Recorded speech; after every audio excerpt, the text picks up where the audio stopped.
Cha kwanza tupende kumshukuru Mwenyezi Mungu kwa kuweza kutupatia tena nafasi hii ya kuweza kuqualify World Cup. Hiyo nilikuwa ni ndoto yetu kwa kila mchezaji mmoja mmoja.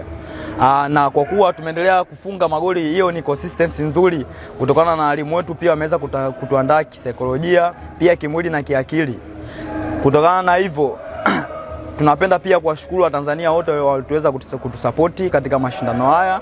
Hatutowaangusha, tupo pamoja nao na tutaendelea kufanya vizuri zaidi na zaidi katika mashindano haya ya AFCON.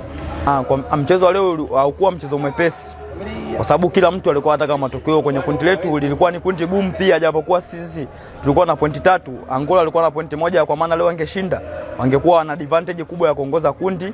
Pia namshukuru Mwenyezi Mungu kwa kupata matokeo, na hiyo imeweza kutugea hamasa wachezaji, kwa sababu hatukutegemea kama tutapata matokeo haya. Tulitegemea hatutopata matokeo ya magoli mengi, ila Mungu namshukuru kwa kuweza kutubariki, tumeweza kupata magoli mengi, pia pointi nyingi, na pia naendelea kumshukuru Mwenyezi Mungu kwa kuweza kunigea nafasi. Kila mechi naweza kupata nafasi ya kufunga, mkubwa wa Mungu, na naendelea kumomba Mungu aendelee kuniongeza niende kuwa na muendelezo huo wa kufunga kila mechi.